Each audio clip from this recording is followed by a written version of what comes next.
Om Namo Bhagavate Vasudevaya.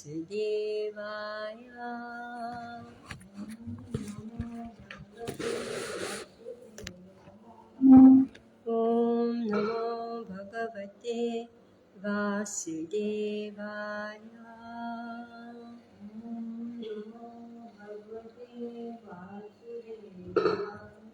Om Namo Bhagavate Vasudevaya.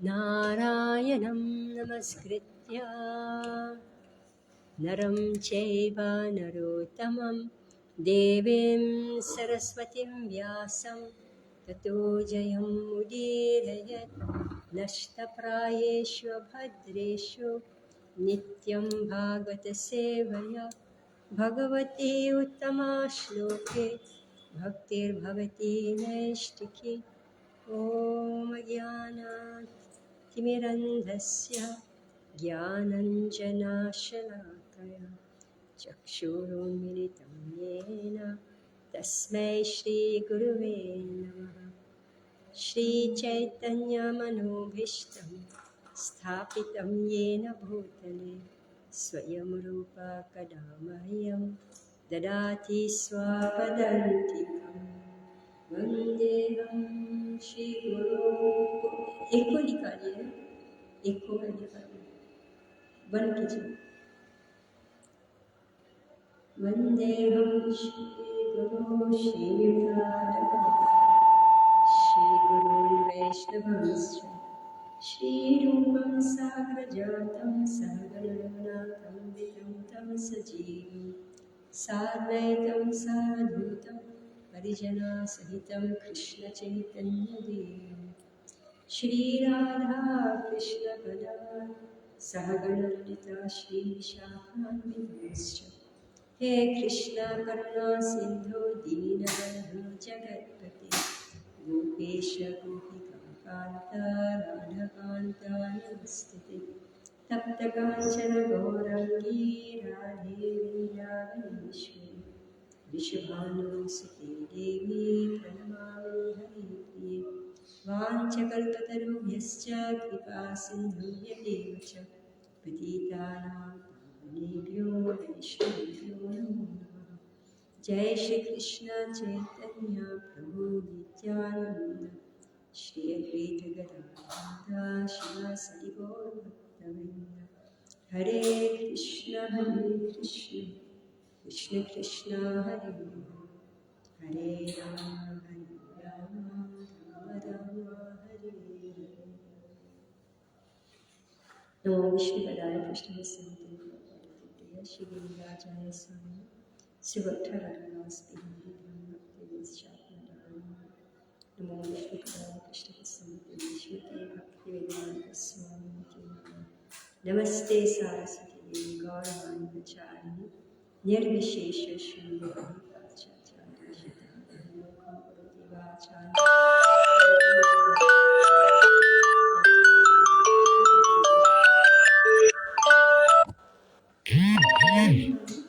एको है ना sound में बंद कीजिए ना पूरा बंद कीजिए एको पूरा बंद कीजिए हरे कृष्ण आवाज नहीं बंद करना है वो एको हरे कृष्ण हरे कृष्ण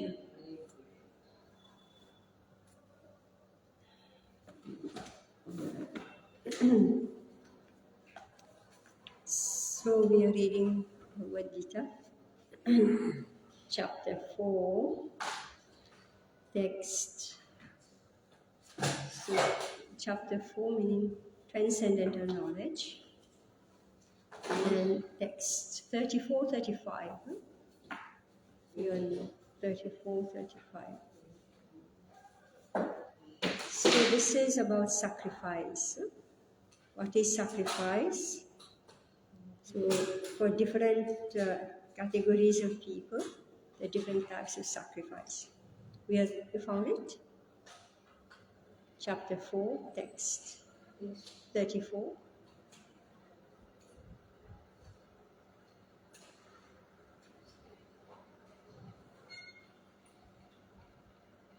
बस ये एक हो गया ना, सफिशिएंट।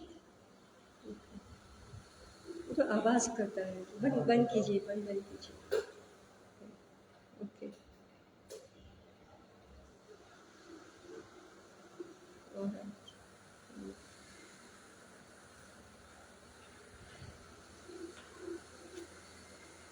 ये थोड़ा कम कीजिए, थोड़ा कम कीजिए, थोड़ा कम।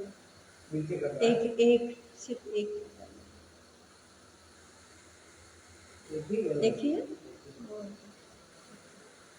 ऑलराइट, चलो नहीं आए अभी। Alright, so we on text 30, we'll just revise this text 34. Tadvidhi pranipate nama Pariprashnena sevaya Upadikshanti te jnanam Jnanidastattvadarshinaha. So this text, just try to learn the truth by approaching a spiritual master. Inquire from him submissively and render service unto him. The self-realized souls can impart knowledge unto you because they have seen the truth. So we spoke a lot on this verse last week. The method by which we approach a spiritual master. So this verse and this instruction given here by Krishna. Krishna is giving this instruction. That vidhi, meaning all these different types of sacrifices, that vidhi pranipatena, try to understand, vidhi, try to understand. So how we are going to understand them? So there is a mood, a certain method, a mood by which we can acquire knowledge. So inquire from him submissively and render service unto him. The self-realized soul, upadikshanti te jnanam, jnaninas tattva darshinaha. So those who are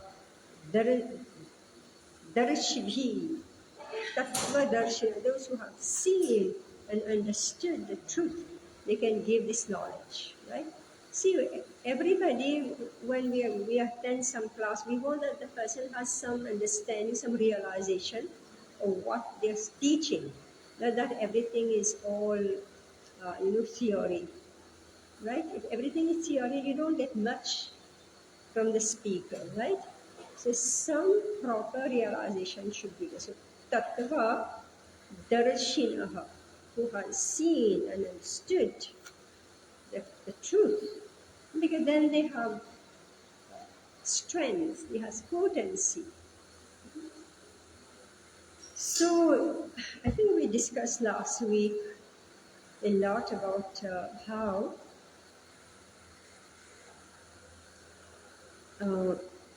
so this verse has been used.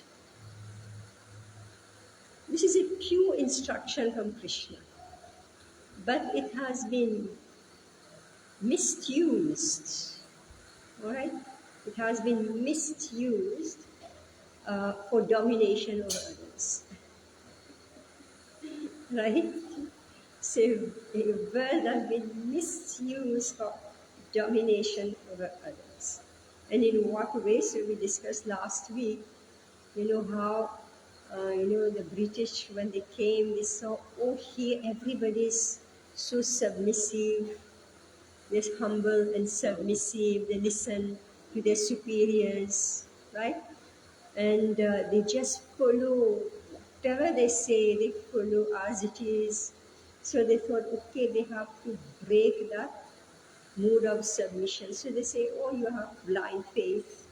So we have explained last week how why that blind faith? That blind faith is actually based on knowledge. They say knowledge that's coming from time lost, immemorial, coming down. So we don't even question, we just go along with it. Until somebody say, oh, really? So they put doubt, question, and then the parampara is broken. So this is how, so deliberately, doubt was instilled in the, if some of you can come this side, otherwise I'm just, my head is only on one side. Just come on this side.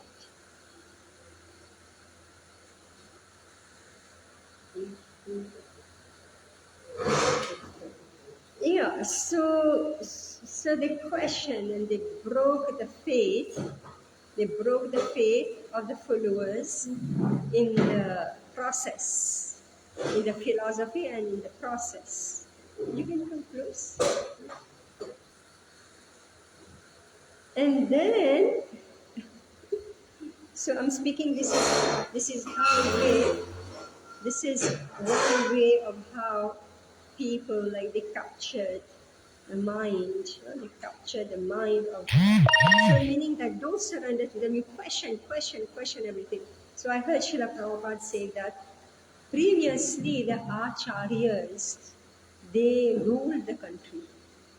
It's the acharya who ruled the country, India. And he said now they are no longer of any relevance. No longer? Of any relevance. The acharya, no relevance. Yeah. Because now everything that you do, it has to be questioned. It's that you do what you feel like, what you believe in. We're all free to do what we want, live life the way we want. So there is no more following the path of the acharyas, And then, like today, like just the other day, one mother came to see me and told me there's such and such problem with her daughter. Her daughter is like almost 30 years old, and this problem, that problem. So I said, but why is she not married? Right? So why she's not married? Because, we wanted her to study, we wanted this. And then I said, but why not between 16 and 20 get the girl married? Said, oh, Purana Zamana. Okay. This is what she said. And now, when the girl is this age, she's going crazy. Right? So I said, she's going crazy, right? She's going crazy. I say, so this is what you wanted? So when the acharyas, specifically Bhishma Dev in Mahabharata, one parent, I wasn't at her house, so she immediately told me, just... you can't hear me? You can't, you just come close. I'm very high volume.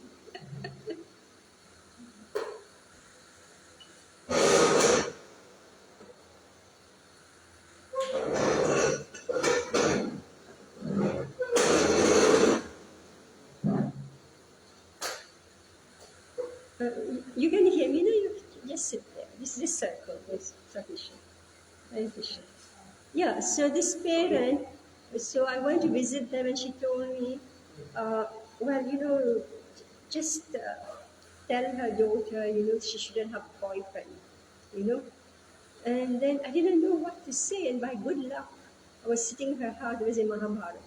I opened the Mahabharata, and then Bhishma Devi is saying, if a parent hasn't got her daughter married between the age of 12 and 15, she's free to go and find her own husband. Yeah. If the parent hasn't, she is free. So I told, why are you asking me, right? So this lady, just a couple of days ago, so when I said, but why keep the girls unmarried when they come to such a stage, right? When they're completely disturbed, right? So she says, yes, I got married when I was 20, lekin ye to purana zamana. So Purana Zamana and your Zamana, right? So we have our own methods what to do. Just like instead of eating at midday or 1 o'clock, our lunch, we eat our lunch in the night at 10 o'clock, right? We are going against the body clock, right? So the Shastras gave an entire time schedule for your daily routine life, right? For your monthly life, for your seasonal life, and for your life from birth to death, right? From 0 to 5 age, you're supposed to do this. From 5 to 12, you're supposed to do this. From 12 to 16, it's this. From 16 to 25, it's this. From 25 to 35, to 45, right? To 55, preparing for the end. It's so well planned, right? So you know exactly what you're supposed to do, and you're moving with the flow. As life is changing, right? You're moving with the flow, and everything is like smooth. So this is what we call following the instructions of the acharyas. So Prabhupada is saying that now nobody follows, so the acharyas have no relevance anymore. And I'm giving the example of what happens. Okay. So I was just making the point that this verse, that Vidhi Pranipatena, can be misused in many ways. So I gave one example of how outside people, they capture this one verse and they quote, oh, you just follow, you don't question, you don't ask, you just follow, right? And this is how everything was demolished, right? Now will come those who are in the position of superiors, all right? How they abuse those who are under them, all right? This material world is very risky, right? Very, very risky. So by tradition, those who are like in weaker section, or those who are like dependent, right? They are submissive to the superiors, right? By tradition. Everybody wants this, right? But then those who are superior, who are no longer Tattva Darshana,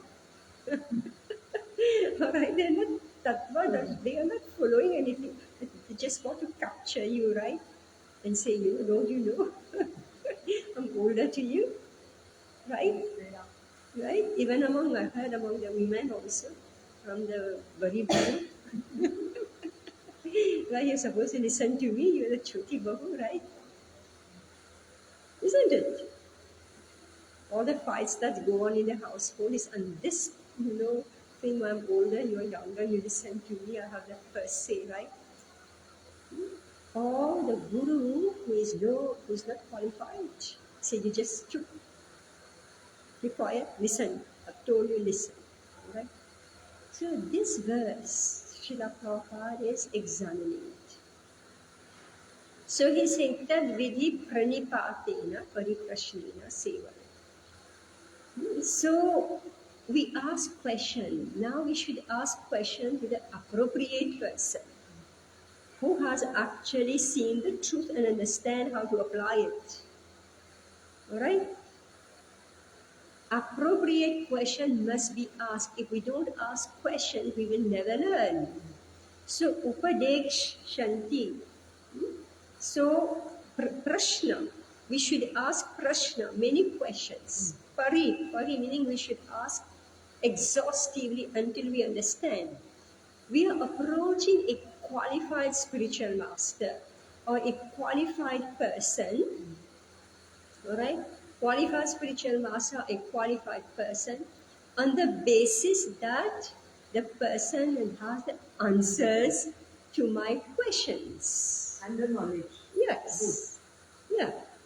Have the answer. Answers meaning that he has the knowledge. So therefore, you are able to answer. All right. So, pranipatena meaning submissively, dandavat. Then, now just asking question, what's the use? There should be seva. If there is no seva, then what's the use of just one asking question? All right. Upadekshanti te jnana. They will initiate upadekshanti. So they will give you this knowledge, provided that we are doing submissive inquiry. Very simple. Now let's say that in this class, now all of you, whoever has come there, your own virtue and you're accepting, right?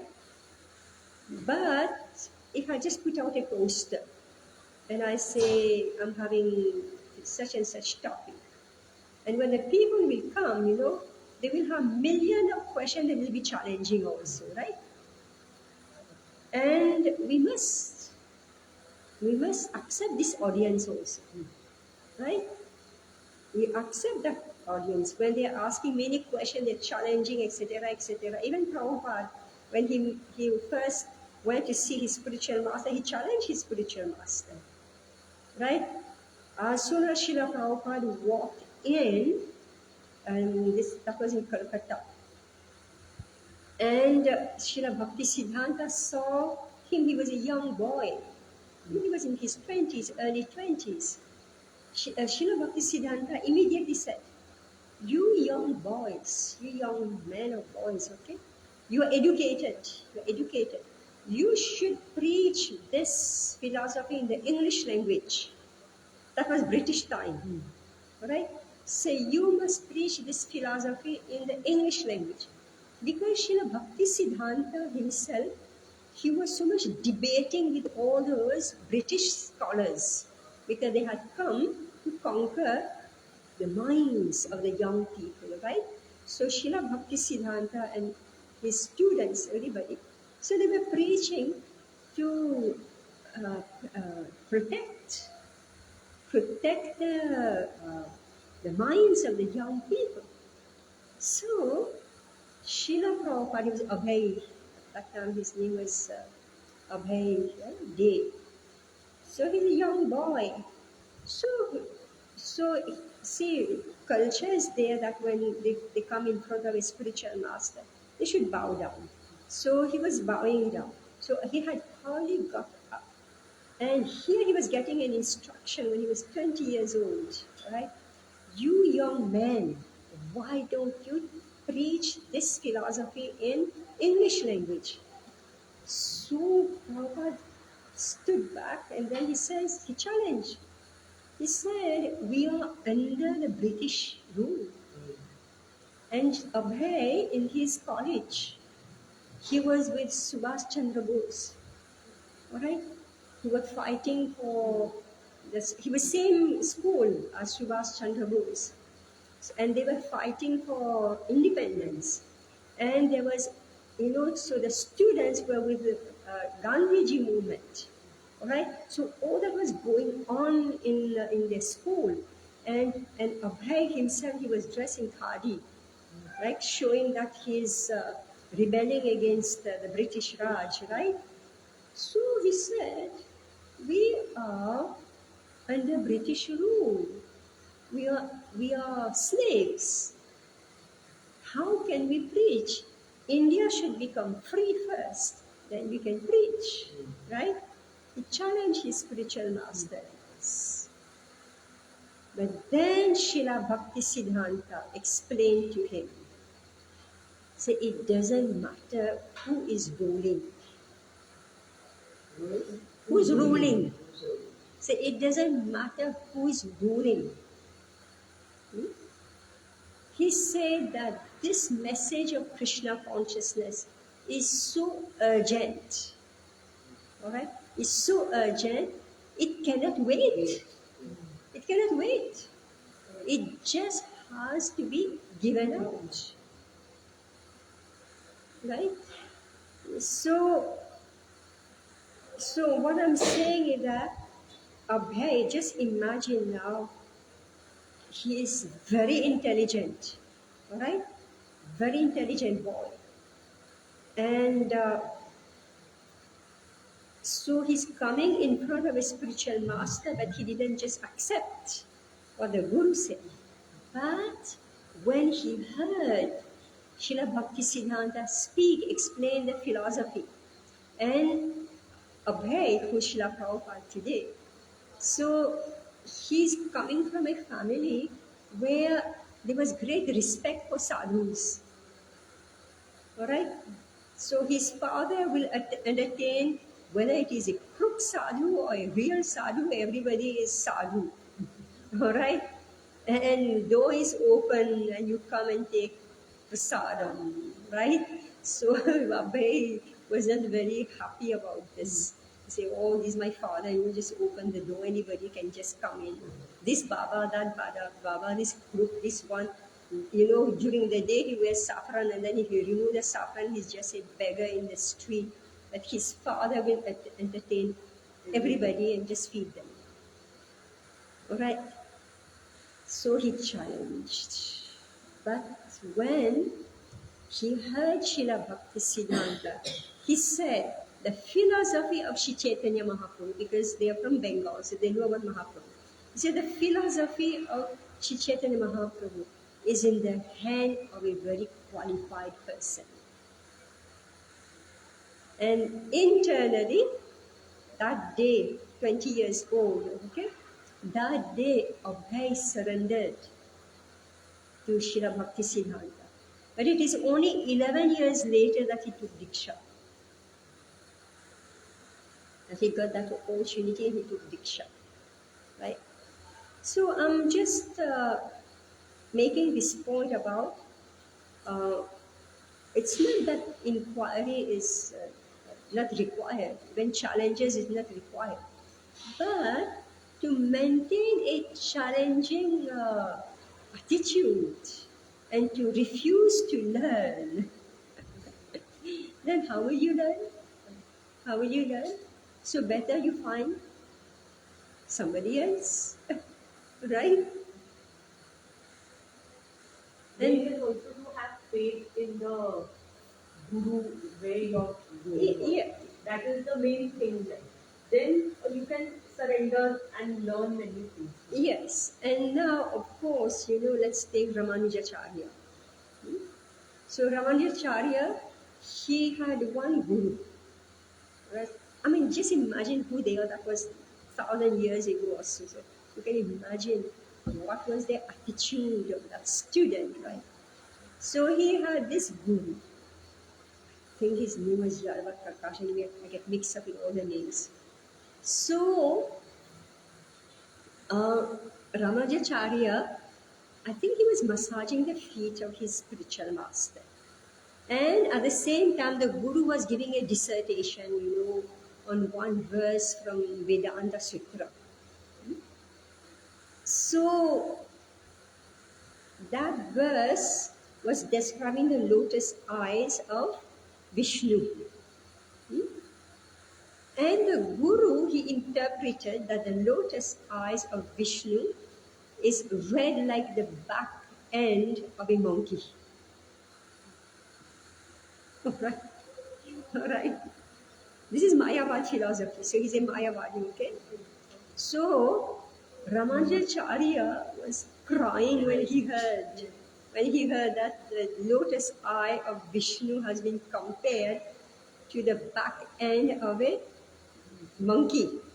Sanskrit word is such that one word can mean different things. All right? So Ramanujacharya, he started crying and the tears came on the feet of the Guru. So Guru then said, what's happening? So Ramanujacharya, as a boy, okay, he's a student, he very humbly said that I'm feeling hurt. Guru Maharaj, I'm feeling hurt. Why are you saying this? So his guru was upset. He said, why? Give your explanation. You know how? If you know you are the guru and then here's the child, he's saying different. Then he said that the um, eyes of Lord Vishnu is like the lotus which grows from the mud. Alright? So you know how from the mud the lotus flower grows and it is reddish like this. Alright? So the personalists are understanding the same Sanskrit word in one way, and the Mayavadis are understanding the word in a different way. Say copy, he's saying he's a monkey. And that one is saying that which drinks water from the mud. Alright? So, what I'm saying is that in relationship between guru and disciple. So, like this, many incidents will happen in the life of a child, a boy, Ramanujacharya. See, I understand these are not ordinary students, all right? And the teacher also were of a certain caliber. But that teacher gradually started feeling envious of Ramanujacharya. I don't even want to tell you the story. He started to feel envious of this boy Ramanujacharya and he wanted to kill him. Yeah? He said this boy, he will teach, he's in opposite camp. Who wanted to kill him? A teacher. Teacher wanted to kill Ramanujacharya, the boy, yeah. So he trapped him. But the other students, they told, and Ramanujacharya escaped, right? I'm speaking on this verse, Tad vidhi pranipatena pariprashnena. Okay, how it works, okay? So I'm saying that abuse, all right? Misuse and abuse. So now, same Ramanujacharya. Later, so he took Diksha from one sannyasi, I forget their names. So he took Diksha or lessons, Shiksha something. So that Guru told him a mantra, gave him a mantra. He says, if you will recite this mantra, you will become liberated. But you should not tell anybody about this mantra. The mantra is Om Narayanam Namaha. Alright? You should recite this mantra, you will become liberated.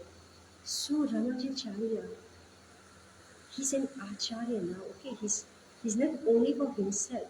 He doesn't want to do for himself only. He has come to give to the world. So what did he do?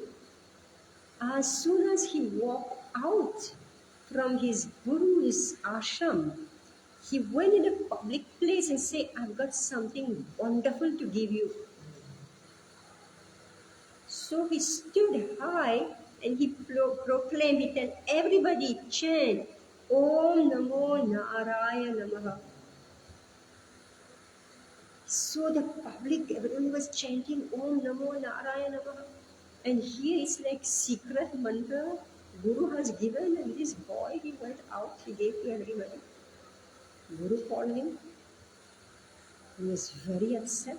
He said, I have told you this is a private mantra. Why you gave to the whole world? You will go to hell.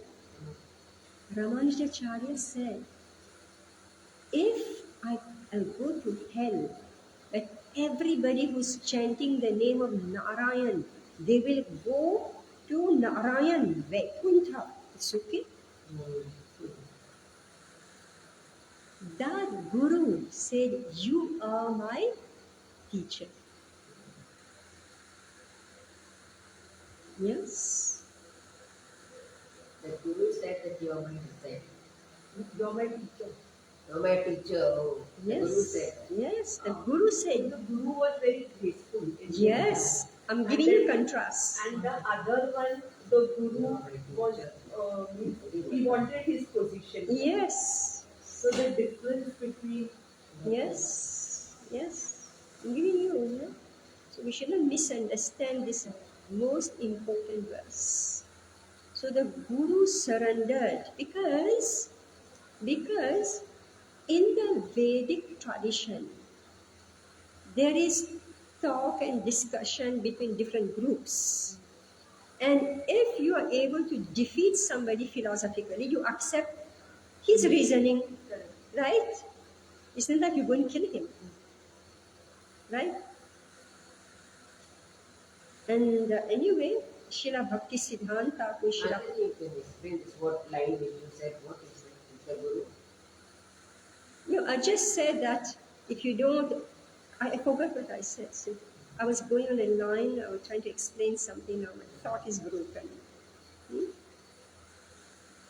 Yeah, I was saying that Srila Bhakti Siddhanta.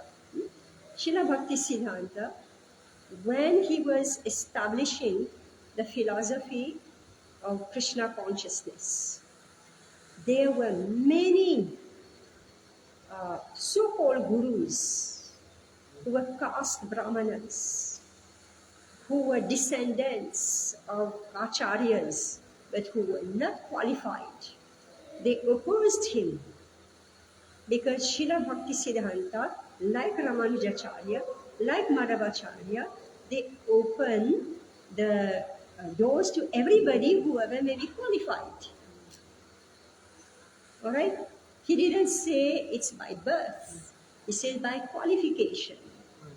And if we are able to convince somebody on the basis of pranipatena pariprashnena, all right? On that basis, that if you're asking question, you're learning, and we are able to convince you, then you accept. And the guru and his whole party will surrender to the person who has been, who has defeated them.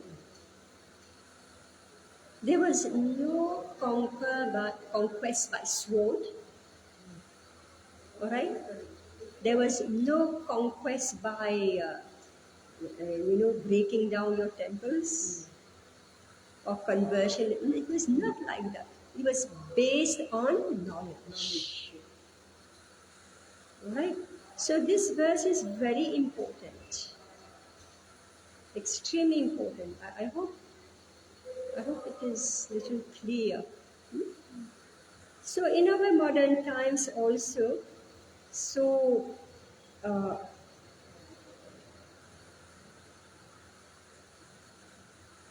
anyway, this particular verse is specifically about acquisition of knowledge. But remember that knowledge is not something theoretical, right? It is something that is to be practiced. So when only by tradition or by culture somebody places himself or herself as superior but doesn't have substance, doesn't have knowledge, doesn't have substance, then those who are junior to them, they will give only external respect, right? And then gradually they'll start to disrespect. Right? So therefore, knowledge is very important.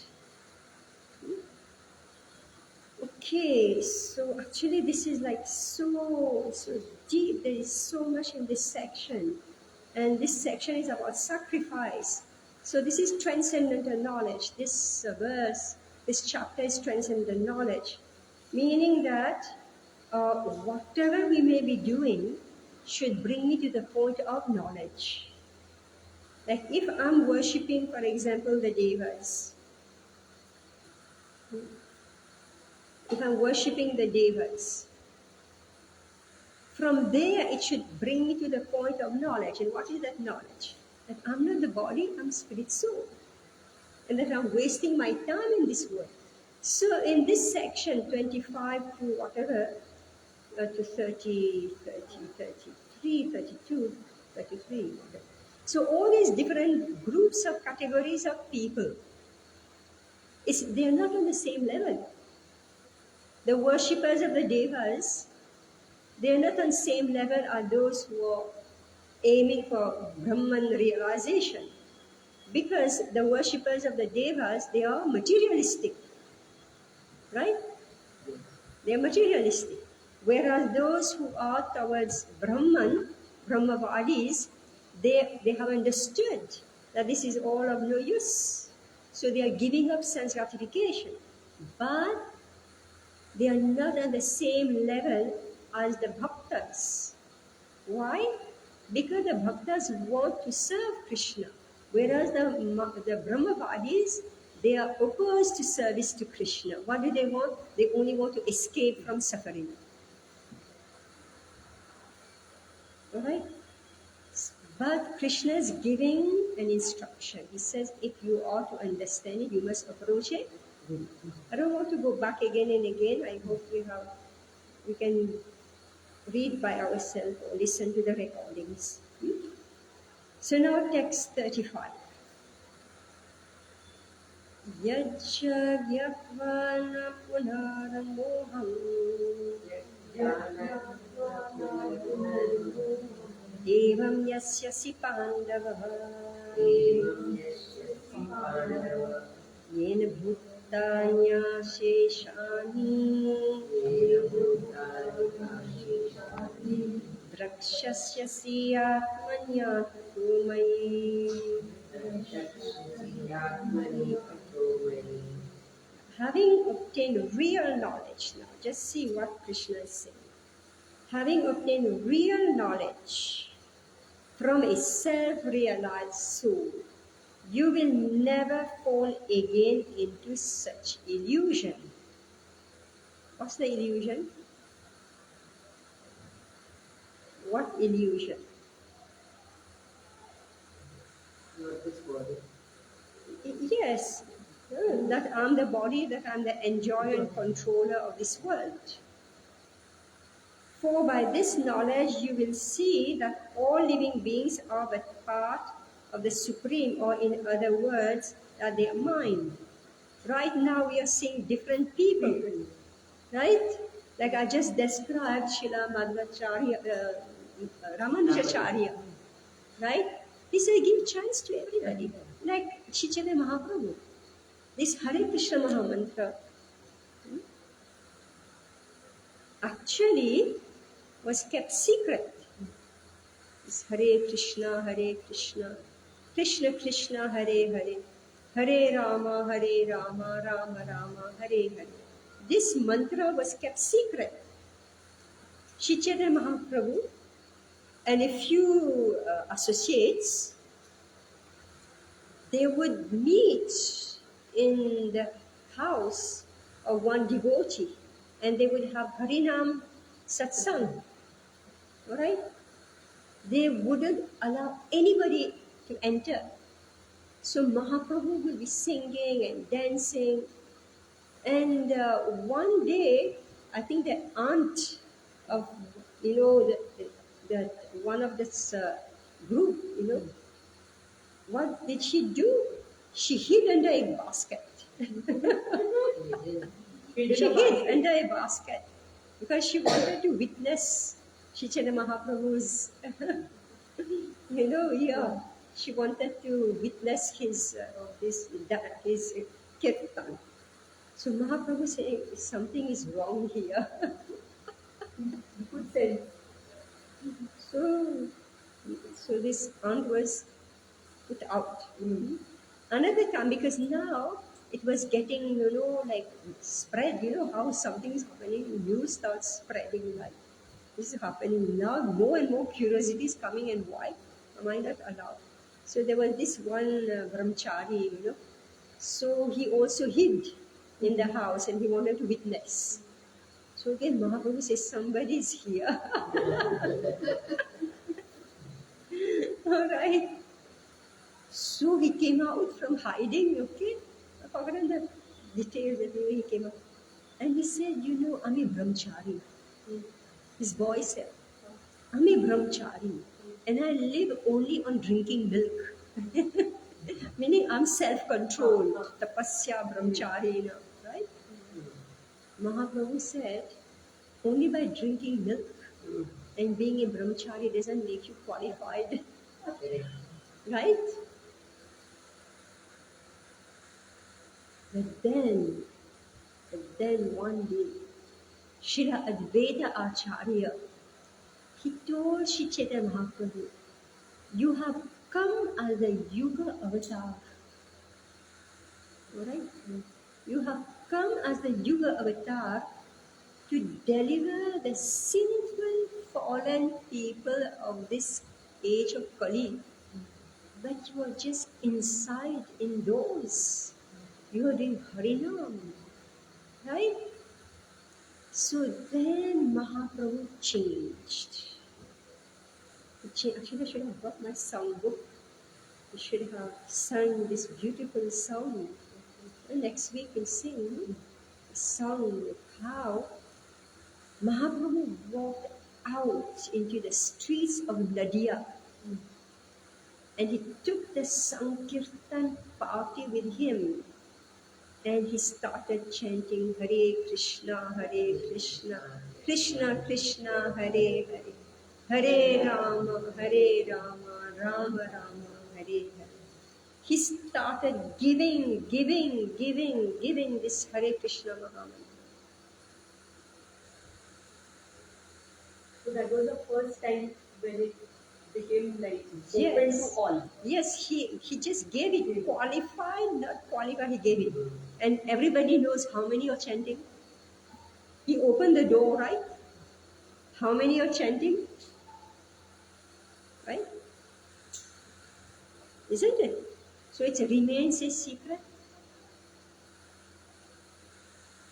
Isn't it? Even those who start chanting, they give up after some time. So the Mahamantra remains secret. Even though you're hearing, even though you're reading, it's everywhere. Right? Still you don't open your mouth and chant.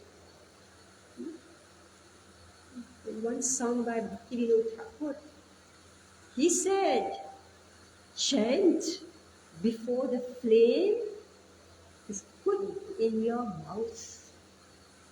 Because what he's saying, before you die, because when you die, the flame will be put in your mouth to burn, right? Yes. So he said, use this tongue to chant. So the illusion that is spoken of here is that we see difference between one and the other. But when we no longer are in illusion, we see all living beings as part and parcel of the Supreme. Or in other words, that they are mine. Everybody belongs to me. Everybody is child of Krishna. Okay. The result of receiving knowledge from a self-realized soul or one who knows things are there is learning that all living beings are parts and parcel of the Supreme Person Godhead, Lord Shri Krishna. The sense of an existence separate from Krishna is called Maya. Ma, not ya, this. Something that we have nothing to do with Krishna. And that Krishna is only a great historical personality, and that the Absolute is the impersonal Brahman. So some groups, right, they say, yes, Krishna, he was a historical prince, and he was a very good man. All right? They refuse to acknowledge him as Krishna, the Supreme Person in Godhead. You just imagine, I don't know how many of us knew that Krishna is the Supreme Person of Godhead. Did you know that Krishna is that Supreme Lord? Did you know? Did you know? After hearing from Prabhupada, right? Before that, No. he didn't know. We didn't know, right? We were confused. Is it this one or that one, or they all equal, right? So something that we have nothing to do with Krishna. Krishna was just, so many kings have come and gone, right? So he was king of Mathura 5,000 years ago and then gone. Our life is not related to him. Or maybe he is just impersonal Brahman. Factually, as is stated in the Bhagavad Gita, this impersonal Brahman is the personal effulgence of Krishna. Krishna, as the Supreme Person Godhead, is the cause of everything. In the Brahma Samhita, it is clearly stated that Krishna is the Supreme Person Godhead, the cause of all causes. Ishvara, Parama Krishna, Satchit Ananda Vigraha, Nadir Adir Govinda, Sarva Karana Karanam. So this verse Prabhupada is quoting here. Even the millions of incarnations are only his different expansions. Advaitam, Achyutam, Anadim, Anantarupam.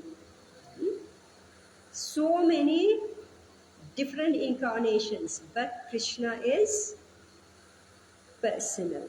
From him is coming all these different incarnations. And so these are all his expansions. Similarly, the living entities are also expansions of Krishna.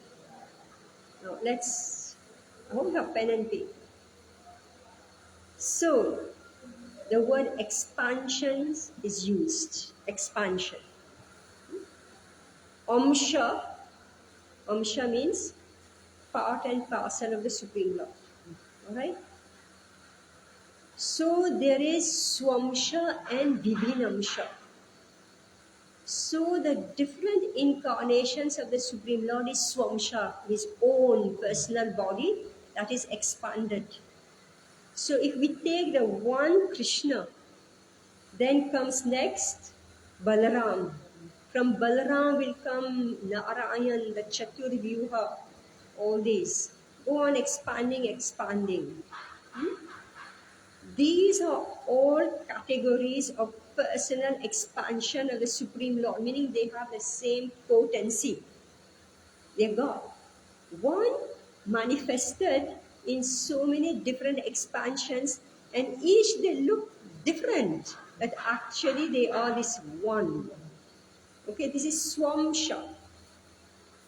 Then come the Vibhinamsha. So who are they? These are the Jeev. The Jeev, they are not Supreme Lord. They are parts and parcels. They separate part and parcel, whereas the expansion, they are one only. Follow? Mayavad philosophers, what do they say? They think that Krishna loses his own separate existence in his many expansions. So they think that when Krishna, he expands himself, he loses his individuality. So he becomes you, he becomes everybody, and he himself disappears. It's like a piece of paper, you go on tearing the paper, the original paper is gone. What is left? Only pieces. So here Prabhupada is saying this is material thinking. This thought is material in nature. So material can break into pieces and then the original disappears. But this is not spiritual. This is not spiritual. We have experienced in the material world that a thing, when fragmentally distributed, loses its original identity. I gave the example of paper. But the Mayavadi philosophers fail to understand that absolute means that 1 plus 1 is equal to 1. And that 1 minus 1 is also equal to 1. This is This is the case of the absolute world. So here, it's this famous verse, Om Purnamadaha Purnamidam Purnat Purnamudachyate, Ishopanishad. Say that Krishna is Purna, Purna, complete, perfect and complete. And from the perfect and complete one will emanate so many complete units. They are also full and complete units. Complete units have emanated from that one, still that one remains complete whole. This is from Upanishad, Shisha Upanishad. All right. So for want of sufficient knowledge in the absolute science, we are now covered with illusion, and therefore we think that we are separate from Krishna. So because we are not taught, education means when a child is born, naturally the mother will take the child to the temple. And what will they say? What will they do? They show the child how to do pranam. Right? The child is taught how to respect the father, the elders, etc., etc., right? And how to do pranam to the Supreme Lord. So, we go to school to learn that we are not alone. Alright? The number one education that should be given in school is that we are not the only one who exists. Children think they are the only one who exists, right? Everything should be about me. Right?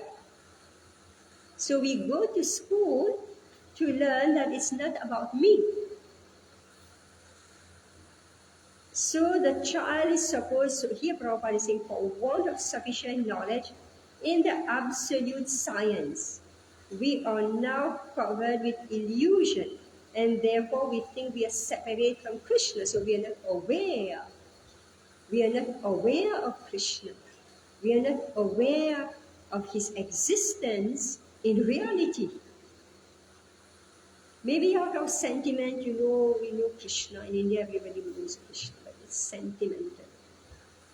We are not actively aware of his presence, of his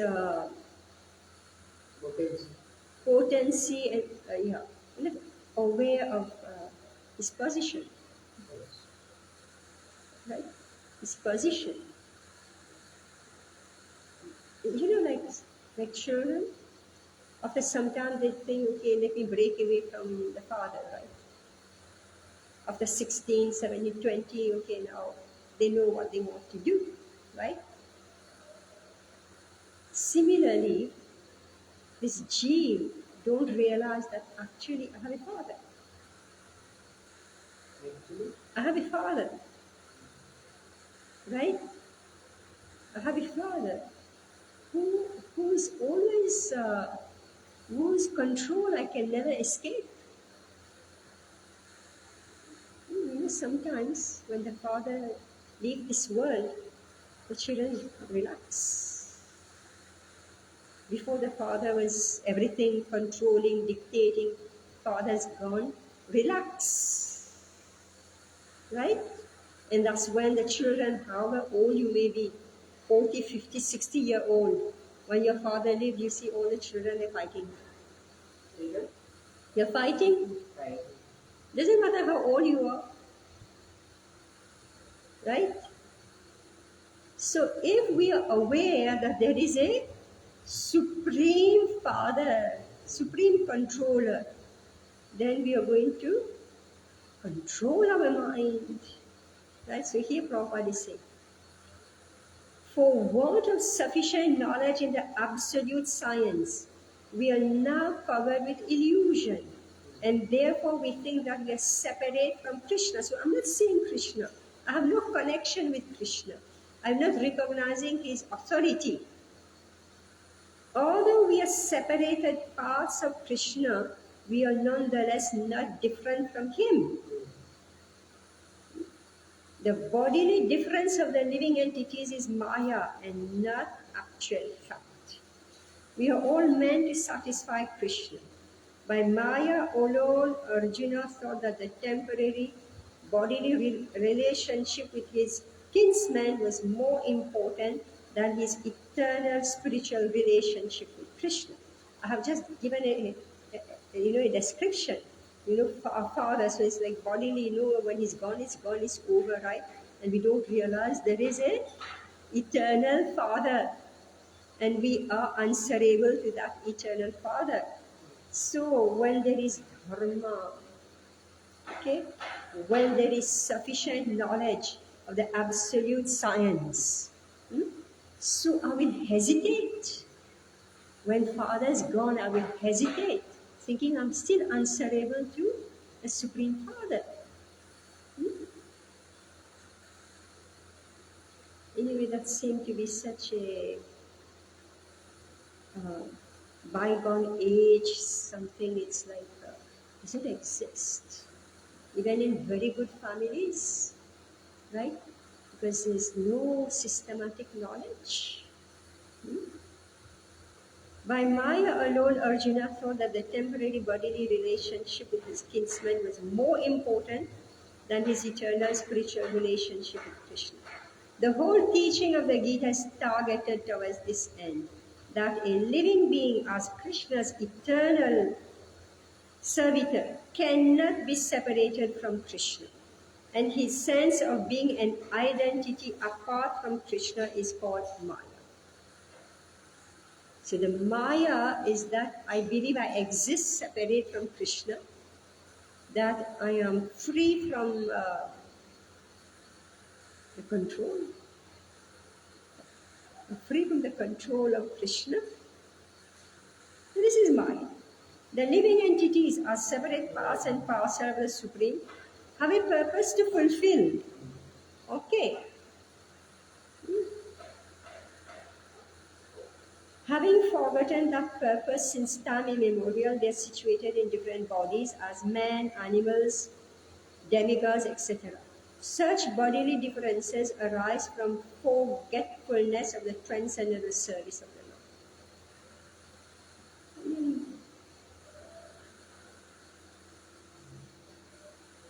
You know that I should take care of those who have taken care of me, right? So many, why is it that old age home are opening everywhere, right? So I forget. So now we have forgotten Krishna. We have forgotten that we have a relationship with Krishna and that we have a purpose.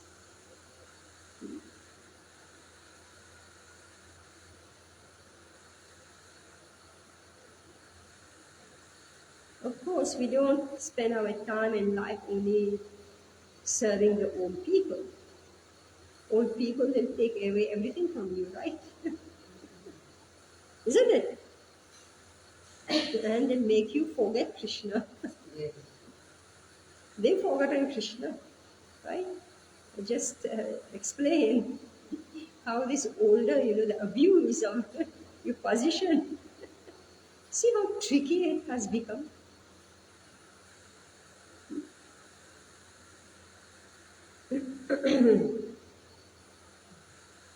So therefore, the center of everything has to be Krishna. When Krishna is in the center, then everybody has their own place. And when you are giving service, you are satisfied. Because everybody is looking towards Krishna. The living entities, as separate parts and parcel of the Supreme, have a purpose to fulfill. Having forgotten that purpose since time immemorial, they are situated in different bodies as men, animals, demigods, etc. Such bodily differences arise from forgetfulness of the transcendental service of the Lord. So, why am I having these different types of bodies? I am, the Jeev is accepting different houses. These bodies are actually houses. And these bodies have a certain, it's an instrument. It's an instrument. And we are using that instrument for a particular purpose, which is basically sense gratification. Right?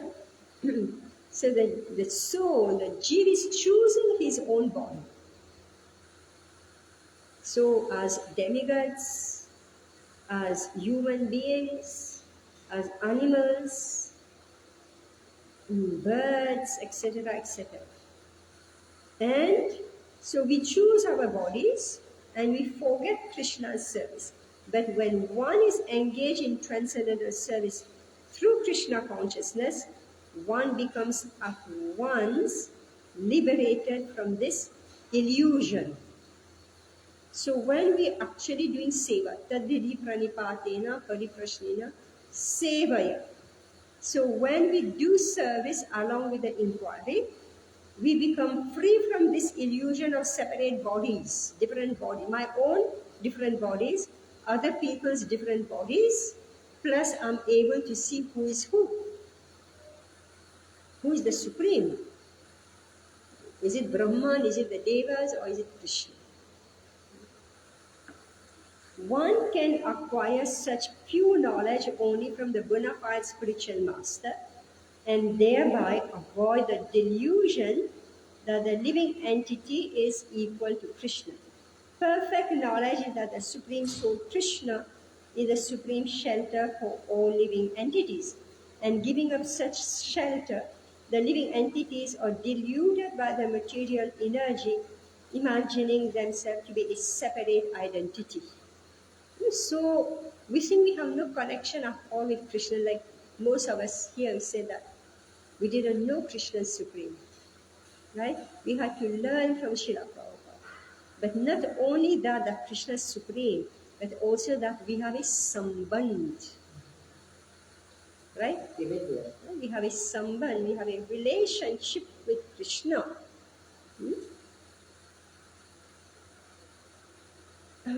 So I believe that I have a separate identity, a separate existence independent of Krishna, which is not at all true.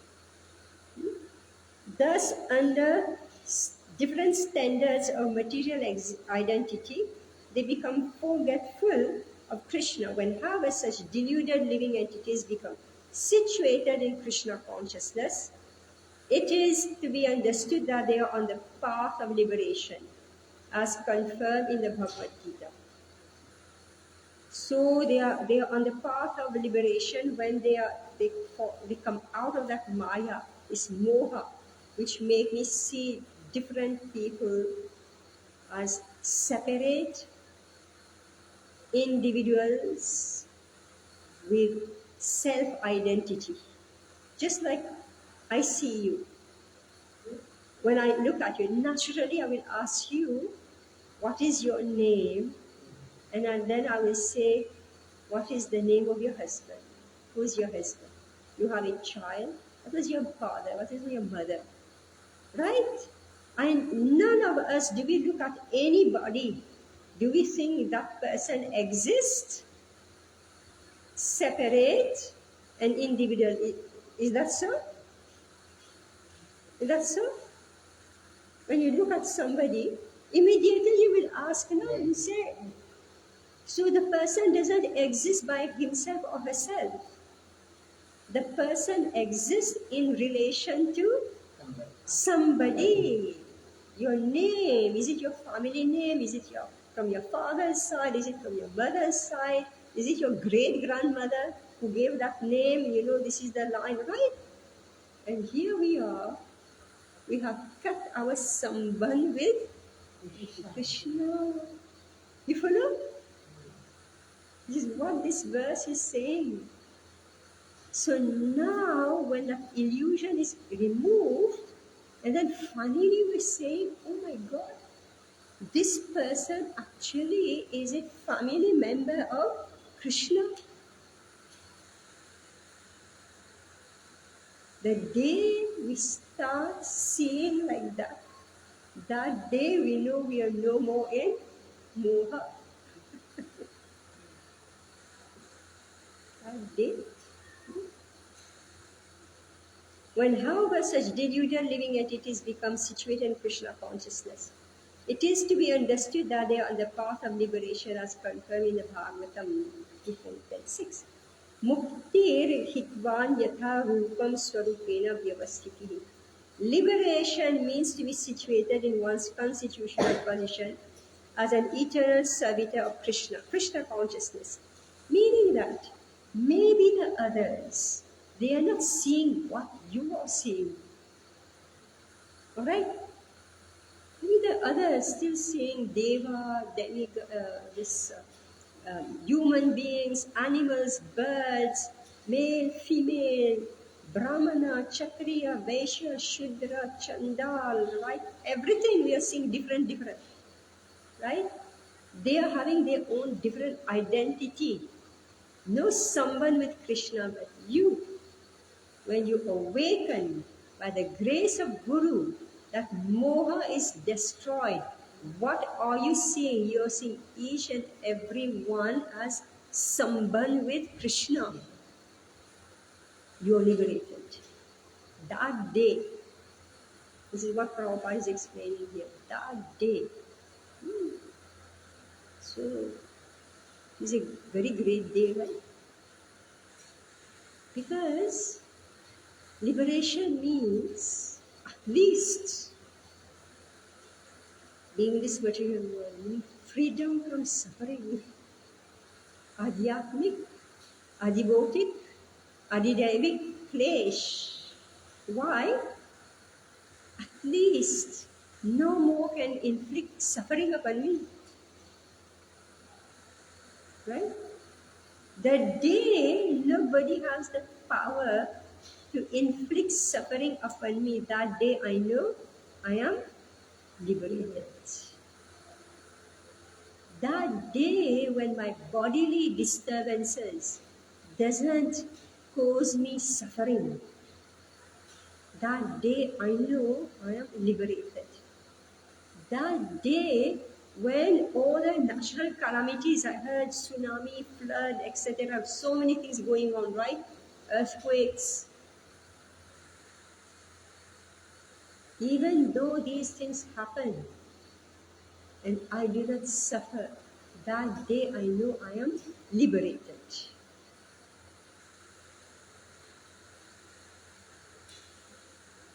So there is system. There's system to come to this platform of liberation. So first step is we must approach a spiritual master. And we already discussed that we can argue, we can so many things, but once we have surrendered, then now we become a disciple. Because in the beginning, when there is so much argument, you can't teach. All right, I think we had a very balanced discussion today, is it? Very balanced, meaning that we are not saying absurd inquiry or blind.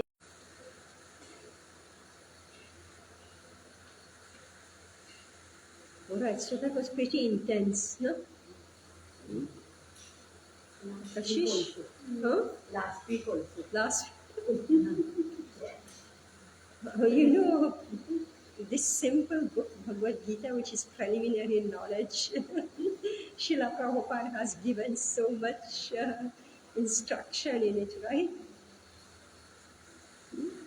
So much. Beauty of it is. Means other person, anyone would have just, means you make us go in the depth of that words. Means each, and with that the previous stories you connect to us. Yeah. The difference our two. Yes. See, we should be satisfied. We should be knowledge. He has given science of Krishna consciousness. It is not blind following, nor is it absurd inquiry which lead you nowhere. Meaning the teacher must be qualified and the student must be qualified.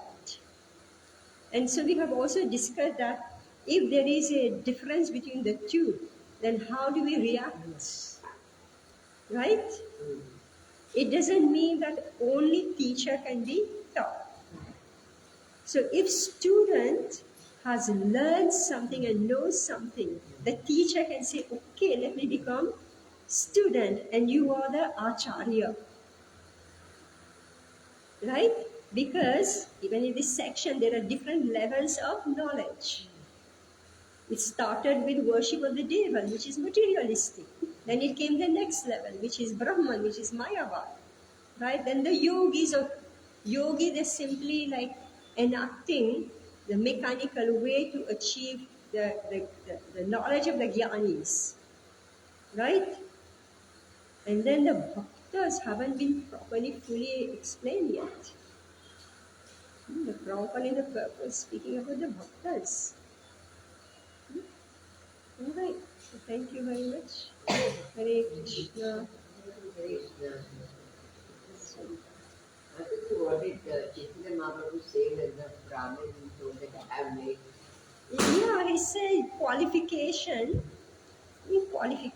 to be in this Sangha doesn't mean that it's only that I'm a brahmachari. See, brahmachari meaning that I'm sense control, I'm drinking only milk of sense control. Yeah. But there has to be bhakti. If there is no bhakti, you are only, strong doing mind and sense control, but no bhakti, what's the use? So in bhakti, it's not only vairagya or jnana that is important. What is important is attraction to Krishna. Right? If out of curiosity you want to peep into the window and see what's going on there, right? But Mahaprabhu, by the indication of Advaita Acharya, he says, go out. Go out. Wow. Why only in a secluded place in Shiva's Angam and nobody else is allowed? Go out. This is why Srila Prabhupada took great risk, extreme risk, and he was successful. Right? He took great risk. He took the entire knowledge of Sri Chaitanya Mahaprabhu. He moved out of India. He went to the West.